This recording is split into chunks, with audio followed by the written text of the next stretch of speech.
Não queira pular estações, elas fazem parte do amadurecimento. Dia 20 de junho. As temporadas da vida. Para tudo há uma ocasião certa. Há um tempo certo para cada propósito debaixo do céu.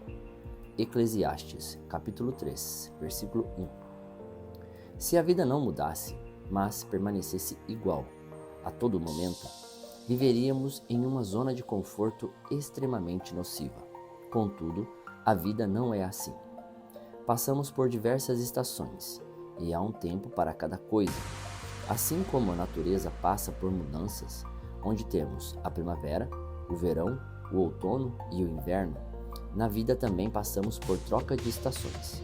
E isso é natural. Não se assuste quando a temporada mudar.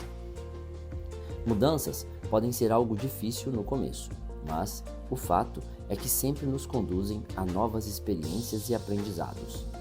Passe pelas diversas temporadas, aproveitando o que de melhor elas têm a oferecer. Na minha vida, algumas estações não foram nada fáceis, mas foram fundamentais para eu chegar aonde cheguei. O tempo das dificuldades pode estar sendo duro e intenso, mas saiba que ele não durará para sempre. A estação da sua vida irá mudar. Deus tem propósitos para cada fase em que vivemos, e em cada estação Ele espera algo de nós. Mudanças de comportamento, atitudes diferentes, posicionamentos. Tudo isso deve nos induzir ao amadurecimento, para que estejamos prontos para viver a próxima temporada. Portanto, entenda que com elas Deus quer nos preparar para viver grandes coisas. Por qual estação você tem passado? Saiba que em todas elas Deus está nos preparando e moldando para coisas ainda maiores. Não permita que essa temporada se vá, sem você ter aprendido e cumprido com o que o Pai havia estabelecido. Você passará por muitas estações, mas Deus estará em todas elas. Palavra-chave de hoje: estações. Leitura bíblica, Atos 8. Atos capítulo 8. Saulo persegue a igreja. Naquele mesmo dia, a igreja de Jerusalém começou a sofrer uma grande perseguição, e todos os cristãos, menos os apóstolos, foram espalhados pelas regiões da Judéia e da Samaria. Alguns homens religiosos citaram Estevão e choraram muito por causa da sua morte. Porém, Saulo se esforçava para acabar com a igreja. Ele ia de casa em casa, arrastava homens e mulheres e os jogava na cadeia. O Evangelho em Samaria. Aqueles que tinham sido espalhados anunciavam o Evangelho por toda parte. Filipe foi até a capital da Samaria e anunciava Cristo às pessoas dali. E as multidões ouviam com atenção o que ele dizia. Todos o escutavam e viam os milagres que ele fazia. Os espíritos maus, gritando, saíam das pessoas, e muitos coxos e paralíticos eram curados. E assim, o povo daquela cidade ficou muito alegre. Morava ali um homem chamado Simão, que desde algum tempo atrás fazia feitiçaria entre os samaritanos e os havia deixado muito admirados.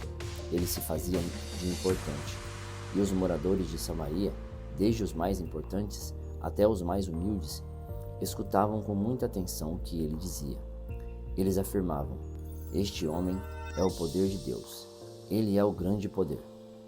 Eles davam atenção ao que Simão fazia, porque durante muito tempo ele os havia deixado assombrados com suas feitiçarias.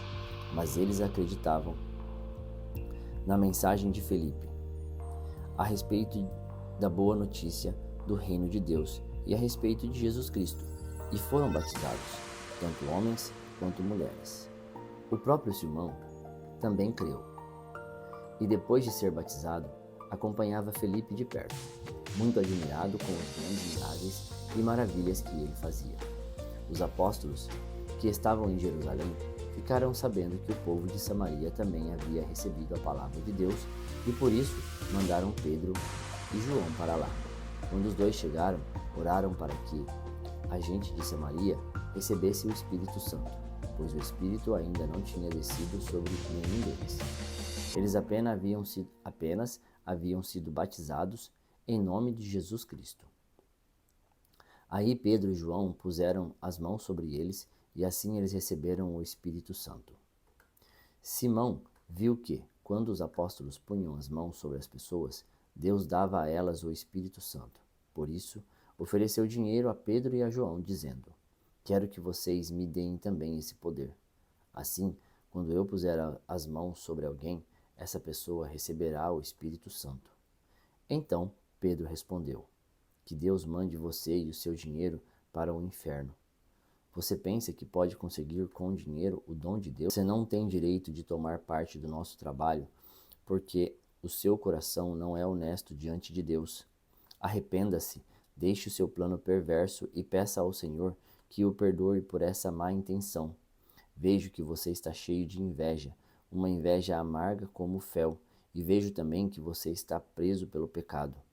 Aí Simão disse a Pedro e a João: Por favor, peçam ao Senhor por mim, para que não aconteça comigo nada do que vocês disseram. Depois de terem dado o seu testemunho e de terem pregado a palavra do Senhor, Pedro e João voltaram para Jerusalém. No caminho, eles espalhavam o evangelho em muitos povoados de Samaria. Filipe e o alto funcionário da Etiópia.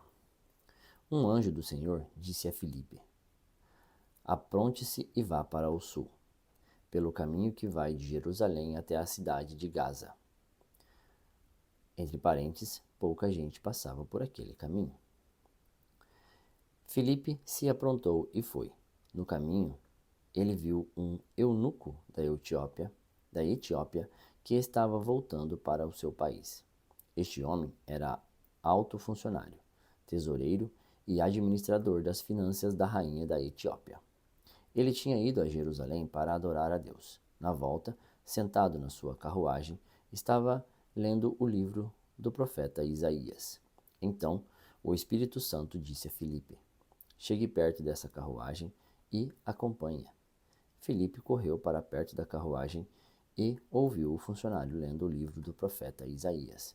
Aí perguntou: O senhor entende o que está lendo?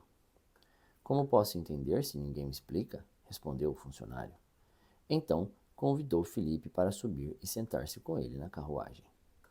A parte das escrituras sagradas que o funcionário estava lendo era esta: Ele era como um cordeiro que é levado para ser morto. Era como uma ovelha que fica muda quando cortam a sua lã. Ele não disse nada, foi humilhado e foram injustos com ele. Ninguém poderá falar a respeito de descendentes dele, já que a sua vida na terra chegou ao fim. O funcionário perguntou a Filipe: Por favor, me explique uma coisa. De quem é que o profeta Isaías está falando? É dele mesmo ou de outro?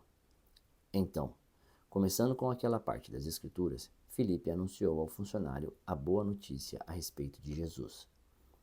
Enquanto estavam viajando, chegaram a um lugar onde havia água. Então o funcionário disse: Veja, aqui tem água. Será que não posso ser batizado? Filipe respondeu: Se o senhor crê de todo o coração, é claro que pode. E o funcionário disse: Sim, eu creio que Jesus Cristo é o Filho de Deus. Ele mandou parar a carruagem, os dois entraram na água e Filipe o batizou ali. Quando eles estavam saindo da água, o Espírito do Senhor levou Filipe embora. O funcionário não viu mais Filipe, porém, continuou a sua viagem, cheio de alegria.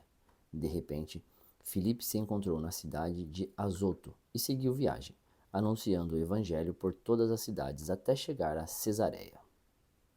Muito obrigado, tenha um ótimo dia e que Deus o abençoe.